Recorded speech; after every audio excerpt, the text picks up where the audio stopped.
My name is Bill. I'm from Cleveland, Ohio. And I was, And I was all pumped because I was like, I get to go to California in January and get out of Ohio. And then I get here and it's fucking Ohio.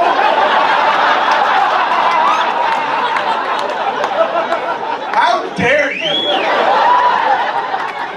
The audacity of it.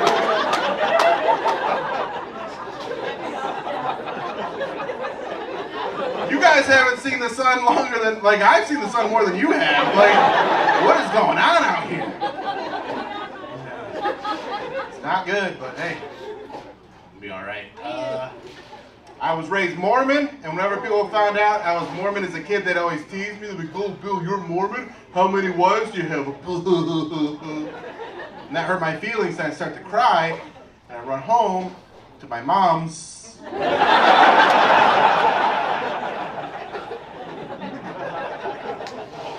I served the mission for the Mormon church. I lived in the Philippines for 2 years. Woo! Yeah, and I learned the language. I learned Tagalog, and when I saw that on a piece of paper, I'm like, ooh, that's a Girl Scout cookie. This place is gonna be delicious.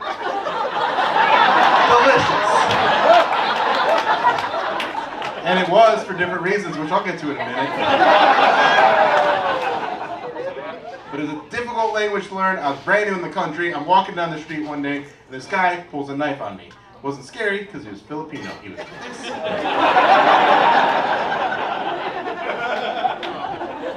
His knife was homemade. He wasn't good at his job. And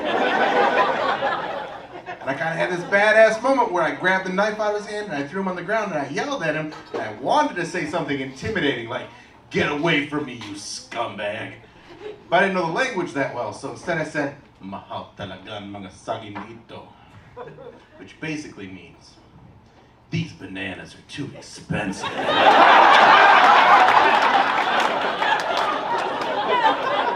I still said in a badass way. That was just the most aggressive phrase that I knew at the time.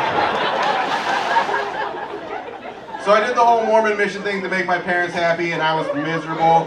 Because Mormons are strict, but when you're a missionary, they're extra strict. You can't watch TV, you can't listen to music, you can't go see movies. And I started to break those rules by drinking alcohol and going to strip clubs. Strip clubs in the Philippines are pretty fun. They're a little lax on the rules. The first time I go to one, it's me and 2 other missionaries that I corrupted. And we're the only Americans in the whole place, and all the girls are trying their best to get her attention. And one girl comes out, takes off all her clothes, takes a piece of ice out of the bucket, rubs it on her vagina, and then drops it into my beer. So I accidentally spilled that on purpose because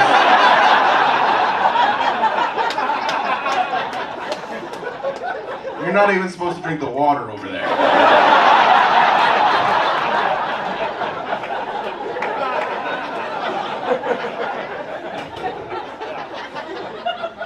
As the night goes on, there's more and more girls flirting with us, trying to get us to spend money, doing the typical stripper pitches. Like, "Oh my God, you're so cute. Oh my God, you're so funny. Oh my God, can you bring me to America?" And I didn't like those girls. I saw right through it. The one that I liked was the tired one. They just wanted to get right to the point. She's like, "All right, here's the deal. 1,500 pesos, I'll take you to the back room. You can do anything you want." 1,500 pesos at that time was like $30 American. It's a really good deal. If you know anything about paying for sex, that's like getting a Groupon. That's like... But it's the back room of a Filipino strip club, and that's a sketchy place to go, so I keep turning her down. And as I keep turning her down, she keeps lowering her prices and her standards, till she finally gets to a point where she's like, "All right, if you buy me a beer, I'll go down on you right here at this table." So she's sucking my dick in front of my 2 missionary friends. I'm sorry, that's just how the story goes. And they're looking at me, they're like, "Oh my God, we had no idea that Bill was so hardcore." But they didn't call me Bill, they called me Elder Squire, because rules are rules.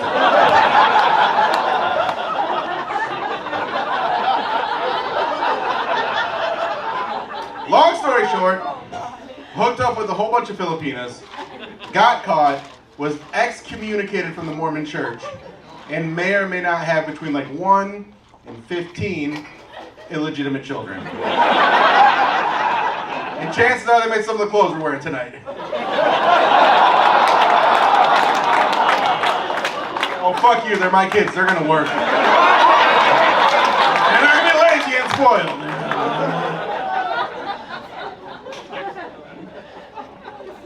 I'm a weird dude. It's the Mormon stuff. I had weird parents. You know, I had weird goals. I wanted to be a professional athlete when I was a kid, but I figured out pretty young that I wasn't going to be a professional athlete because I played basketball and I loved it, but I got beat by a kid that only had one hand. We played one-on-one, and he beat me, and I had the dad that was like, oh, if you just keep trying, you just gotta work, and you'll get better. And my dad was like, do you see why I don't like going to your games? It is embarrassing. He's going left.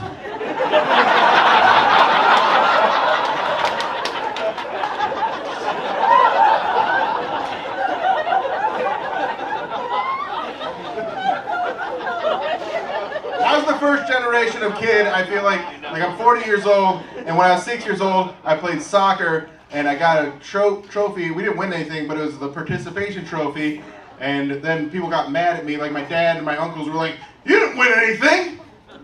You didn't earn that trophy! And I'm like, I'm 6, I've never earned anything. They're all mad, and I think that's such a weird thing where people get mad at the kids that get the trophies when it's the parents that are buying them. Like, boomers invented participation trophies, and now they're like, I can't believe these kids just accepting stuff from the people they trust most. And nobody talks about the real winner when it comes to participation trophies. The people that own the trophy shop. Because those places were going out of business.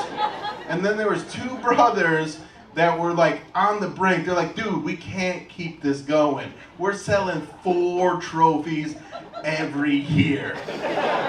We gotta pump up these numbers.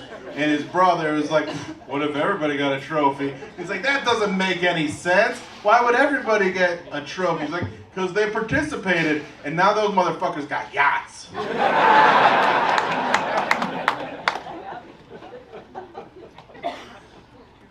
I was a bedwetter.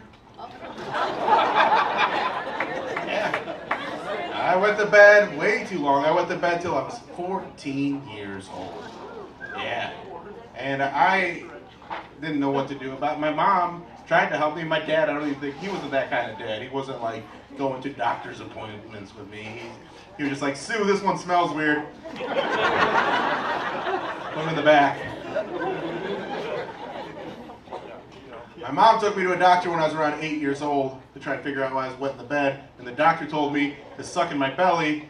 It'll help make my pelvic floor stronger. And then maybe my bladder will be able to hold my pee through the night. So basically, a doctor told me at 8 years old, like, I don't know how to deal with this. Do some Kegels. See what happens. And I still wet the bed, but boy, is my pussy tight.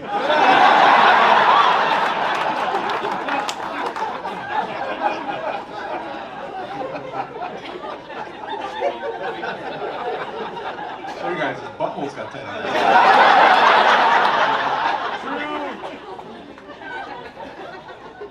My mom's solution was to, because I was a small kid, she's just like, wear diapers. So that's what I did. When I went to bed, I had to wear a diaper to bed. And that was horrible. But my mom was like, be proud of who you are. And then she just sent me out into the world on sleepovers and camping trips and shit like, I know. And then kids would find my diaper and they'd be really mean because, I mean, first of all, it was like the 80s and 90s, and there wasn't like this anti-bullying movement yet. And there's still no advocate for bedwetters. Like, that's still like a thing. Like, if you piss your pants or you piss your bed, in 2023 as a kid, people are still making fun of you. Like there's no flag or hashtag for bedwetters. Like it'd be nice, and you know what the flag would look like? White sheet, yellow spot.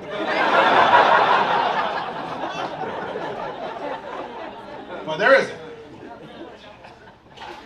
But there was a light at the end of the tunnel, because I heard that when you hit puberty, you probably are going to stop wetting the bed. Not even 100%, but you're probably going to stop wetting the bed. So I was so excited for puberty. I got real hyped in 5th grade because we did sex education. They told us all about it, but we all went into sex ed like we didn't need it. We're all like, oh, we don't need sex ed. We already know everything about sex. We know about pussies. We know about boners. And then they started talking about like menstruation and fallopian tubes, and we're like, we're overwhelmed. That was a lot. We didn't know any of those things. But then there was the cool kid that knew more about sex than what they taught us in sex ed. He was talking about like oral sex and anal sex and what it felt like. And then you try and write a joke about it 30 years later, and you're like, oh no, something happened to Brad.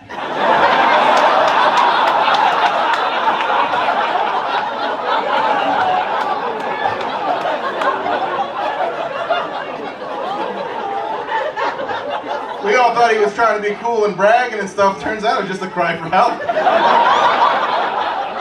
We're like, you're the coolest, Brad. He's like, oh, thanks.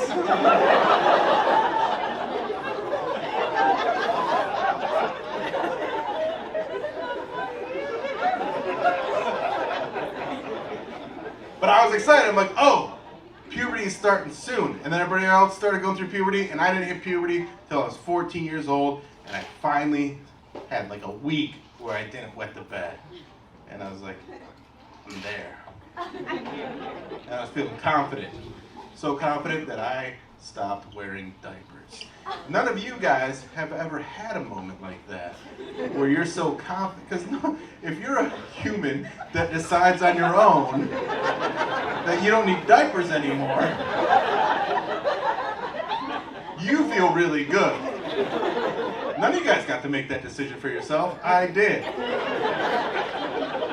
I can't explain to you that confidence, but it felt great. So I had a week where I didn't wet the bed. Then we went on a little vacation. I stayed in a hotel and slept on a pull-out couch and peed all the way through that pull-out couch. Like those little thin mattresses, I soaked it. It was dripping through. And I only tell you that not to gross you out, but because my mom saw it and she's like, Billy, why didn't you wear your diaper? I said, don't worry about it, Mom. I've gone through puberty. That's not pee.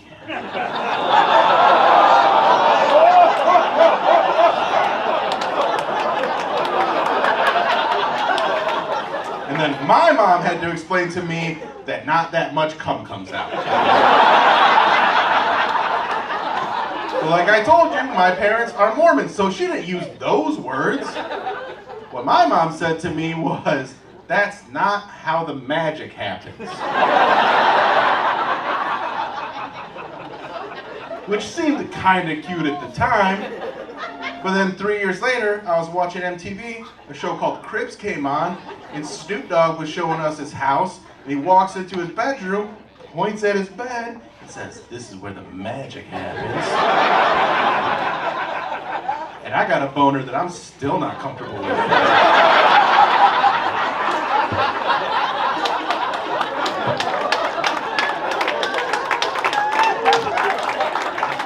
Hey,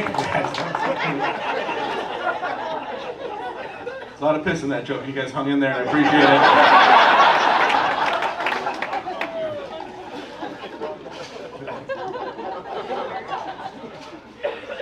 it. Went to Egypt. Yeah. Went to Egypt. Got to go to the pyramids. Actually got to go inside the pyramids.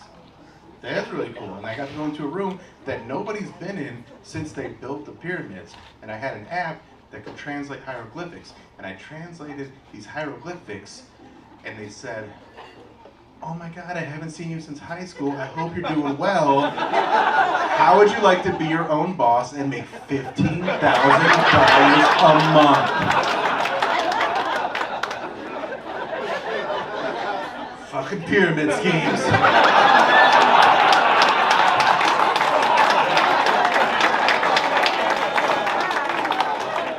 Now listen, some of you guys got that joke before I said pyramid scheme, and you guys are fucking awesome.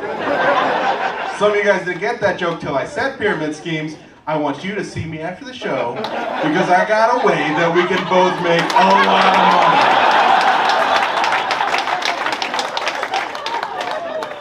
money. You can tell the economy of a town based on how prevalent multi-level marketing is.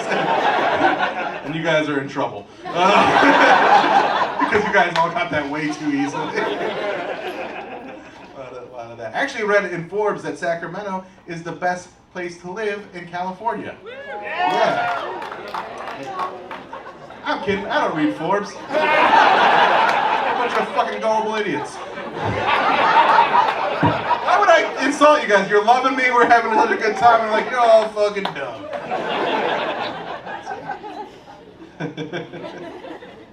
I have a girlfriend, which is nice. I actually do pretty well with girls. I'm on a radio show in Cleveland, and I do pretty good with girls, not keeping them, but the first part I'm good at. And then people are like, oh, Bill, the only reason girls want to go out with you is because you're on the radio. Okay. I've made my peace with it. But now I have a girlfriend, which is nice, because I was on the dating apps. Well, first of all, I went through a pandemic breakup, and that was awful, because it was a mutual decision, is what she told me.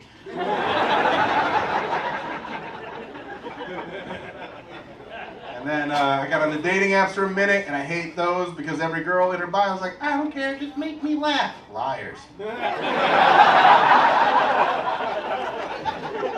Fucking liars. And then when I would actually match with a girl, it'd be exciting for me, but I'd always use like a current picture. So you, like full body, you know what you're getting. You're getting a chubby dude with a beard, graying hair, like that's what you're getting. But I'd match with these girls, and it'd be like amazing picture on the profile, but then when we'd meet in person, it's like when you buy a SpongeBob ice cream from an ice cream truck.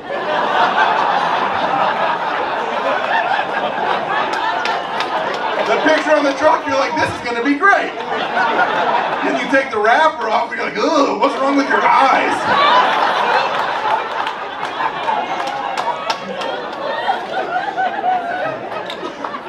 Still tastes good. You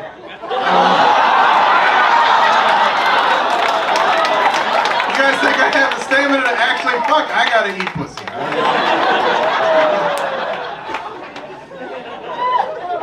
What that mouth do? Tiny circles. That's what it is.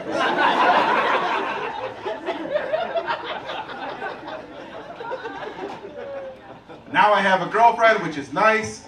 She's a white woman. In her mid, there's a point to this. I'm not. Yeah, two whites together.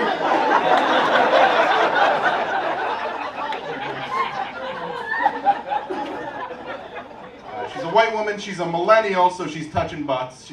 She wants her butt touched. My butt's getting touched, her butt's getting touched. If you go out with a millennial girl, butts on the table. There's a lot of guys like, oh, no girls put a finger up my butt, it's exit only. But it's like, come on. You never climbed up a slide? You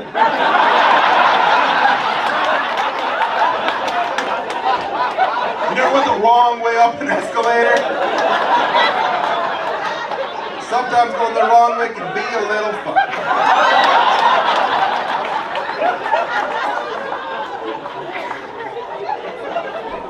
If they do it right. If they do it right and they hit the button, magical. If they do it wrong, it just feels like you're pooping fingers.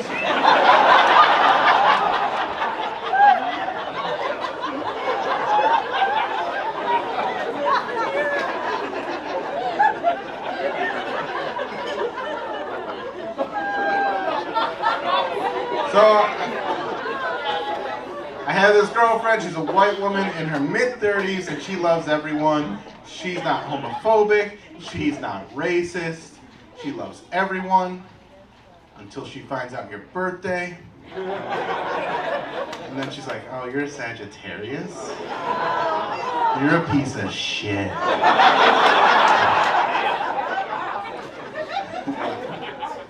That's astrology is the racism of the future. 30 years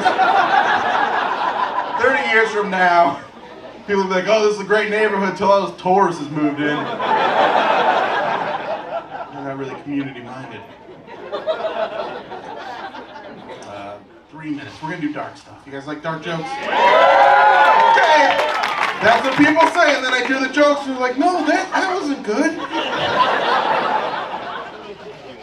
Start with this one. Life's not fair. There's horrible things in this world, like diseases, cancer. Fuck cancer. COVID. Fuck COVID. SIDS, sudden infant death syndrome. Fuck SIDS. The only thing more unfair than SIDS? Target's return policy on a gently used grill.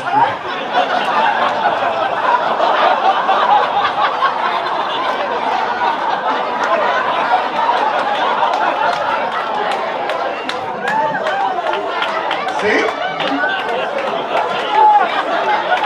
So I just put a special out in November, and that's the first joke I tell. So watch that.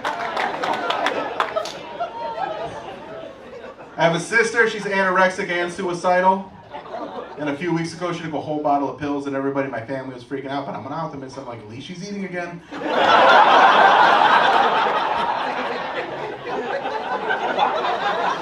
You can laugh, she's bad.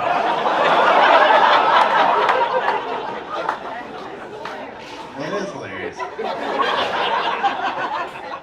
Is there anything worse than catching your parents having sex? No, 9/11. Don't get mad at me, she's the one that forgot. There's one rule, you never forget, and you fucking forgot. Lock it in. Alright, my name's Bill Squire. Thank you guys all so much for coming out. Check out my comedy specials on YouTube. Good night.